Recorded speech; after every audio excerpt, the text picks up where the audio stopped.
बलिया जिला चिकित्सालय से बड़ी खबर निकलकर सामने आ रही है। बलिया CMS ने दिखाया हिटलर शाही रवैया। CMS बलिया की तानाशाही हिटलर शाही रवैया देख अचंभित हुए अमिताभ ठाकुर। गलत धाराओं को सहारा लेकर CMS बलिया दिवाकर सिंह क्राइम को दे रहे हैं बढ़ावा। पत्रकार और मरीज पर हो रहे अत्याचार के लिए अधिकार सेना ने भरी हुंकार। Reporter Rajesh Mishra, Purvanchal press. तमाम शिकायतों के बावजूद जिला अस्पताल सुधरने का नाम नहीं ले रहा है। CMS दिवाकर सिंह के वजह से हम आपको बताते चले कि पिछले दिनों पत्रकार सनंदन उपाध्याय के साथ हुए दुर्व्यवहार को मद्देनजर रखते हुए अधिकार सेना से पूर्व IPS अमिताभ ठाकुर जिला अस्पताल बलिया पहुंचे। जिला अस्पताल की दुर्व्यवस्था को देख अमिताभ ठाकुर मरीजों के दर्द को समझे। निरीक्षण के दौरान तमाम खामियां जिला अस्पताल में देखने को मिली। अमिताभ ठाकुर के निरीक्षण के दौरान CMS बलिया के द्वारा लगाए गए पोस्टर वीडियोग्राफी संबंधित सवाल पर मुस्कुराते मिले CMS doctor Diwakar Singh. Media कर्मियों से हुई बातचीत में IPS अमिताभ ठाकुर ने बताया कि भ्रष्टाचार और दलालों के चंगुल में फंसे CMS की मुस्कुराहट ही तमाम सवाल खड़ा कर गई है। अधिकार सेना के राष्ट्रीय अध्यक्ष पूर्व IPS अमिताभ ठाकुर ने CMS के द्वारा लगाए गए पोस्टर को बताया असंवैधानिक, एक भी सवाल का जवाब देने में असमर्थ रहे CMS दिवाकर सिंह। देखिए हमारी खास रिपोर्ट। क्या कुछ हुआ जब अधिकार सेना के राष्ट्रीय अध्यक्ष अमिताभ ठाकुर पहुंचे जिला चिकित्सालय बलिया। शौचालय एक बिल्कुल गंदा है, दूसरा शौचालय बंद है, बर्न वार्ड की उतनी ही व्यवस्था है। हड्डी रोग विशेषज्ञ देखा वो अपने मौके से गायब हैं। उसके अलावा यहाँ CMS का जो लगातार पत्रकारों से यानी सच को सामने लाने वालों से जो विवाद हो रहा है, उसपे CMS साहब से वार्ता हुई। वो उन्होंने बिल्कुल ही अवैध, अनुचित और अवैधानिक आदेश लगा रखे हैं कि उन धाराओं का उल्लेख किया है जो IPC में नहीं है। ये पूर्णतः अवैधानिक कार्य है और ऊपर से तुर्रा यह है कि वो अपने काम को सही बताना चाह रहे हैं, अपनी प्रशंसा कर रहे हैं कि उन्हें 3.5 लाख रुपए मासिक मिलेंगे, वो इतने अच्छे हैं।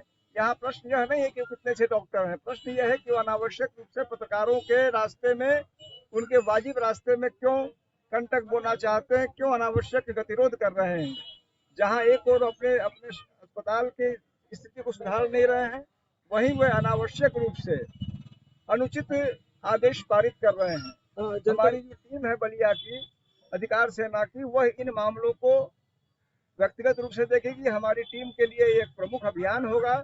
एक तो यहाँ से इस तरह के जो अवैध नोटिस है उसको हम लोग हटवाएंगे और यहाँ जो दलालों का नियंत्रण है अस्पताल में, जो यहाँ के CMS और अन्य अधिकारी जानते बुझते आंखें मूंदे हैं, उसको भी समाप्त करने का हम हर संभव प्रयास करेंगे। जिस सदर अस्पताल ये मुख्यालय है पूरे जनपद के लोग दूर से यहाँ पर जांच कराने के लिए आते हैं, लेकिन यहाँ पर भारी मात्रा में गंदगी फैली हुई है, चारों तरफ दुर्व्यवस्था फैली हुई है। इसे किस रूप में देखते हैं आप? इसकी इतनी हालत खराब है तो जनपद के अन्य अस्पतालों की हालत है। देखिए हमारा यह मानना है कि सीधे यहाँ के जो CMS हैं उनकी लापरवाही है। मेरी व्यक्तिगत बातचीत से यह लगा कि अपनी गलती को मानने की जगह, अपने यहाँ की व्यवस्था को सुधारने की जगह उन्होंने एक ऐसा बीड़ा उठाया है जो कि अवैधानिक बीड़ा है पत्रकारों को सुधारने का। उनका काम पत्रकारों को सुधारना नहीं है और अन्य पत्रकार बिगड़े हुए हैं, वो अपनी पूरी शक्ति अनुचित उद्देश्यों में जाया कर रहे हैं। उनका कार्य यहाँ की व्यवस्था को ठीक करना है, उसमें पूरी तरह फेल है और अपने काम में फेल होकर यहाँ दलालों का संरक्षण चल रहा है, यहाँ के सारे गंदगियां हैं, उनको न देख के वो ऐसे काम कर रहे हैं जो जिसे अगर एक शब्द में कहा जाए तो पूर्णतः अनुचित और अवैधानिक है। तो सर, जिस CMS से पूरा जनपद त्राही त्राही कर रहा है, क्या वो सुधर जाएगा? देखिए जो उन्होंने अंतिम बात कही जिसमें उन्होंने कहा कि मैं 3.5 लाख रुपए मुझे आज यहाँ छोड़ दूंगा, 3.5 लाख मुझे प्राइवेट में मिलेगा, मैं उनसे चाहूंगा, अनुरोध करूंगा कि वास्तव में छोड़ दें ताकि जिले का कल्याण हो। वो 3.5 लाख नहीं 3.5 करोड़ रुपए कमाए, हमें उनके पैसों से कोई मतलब नहीं है, लेकिन बलिया जनपद को वो मुक्त करें। या तो भी यहाँ पे वास्तव में जो CMS का दायित्व है वो निभावे या बलिया जनपद को मुक्त करें ताकि यहाँ कम से कम व्यवस्था में कुछ सुधार हो। जिला अस्पताल में जिस तरीके से यहाँ पर नोटिस चिपकाया गया है, वीडियो कैमरा तक इस पे प्रतिबंधित किया गया है और CMS साहब से भी आप बात करते हैं, सभी प्रकरणों को देखते हुए अधिकार सेना किस तरीके से लड़ाई लड़ेगी और आगे क्या निर्णय होगा? देखिए अधिकार सेना के लिए यह अत्यंत महत्व का प्रश्न है। स्वास्थ्य सेवाएं कितनी महत्वपूर्ण है किसी भी नागरिक सेवा के लिए, ये सभी जानते हैं।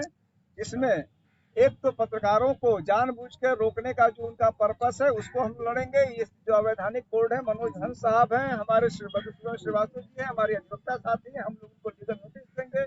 आवश्यकता पड़ने पर इनके खिलाफ हम कोर्ट में केस करेंगे और यहाँ की व्यवस्था सुधरे उसके लिए हम यहाँ के लिए अधिकार सेना एक अलग यूनिट बनाएगी जो अनवरत इस बात को देखेगी कि डॉक्टर समय से बैठे और नियमानुसार कार्य हों।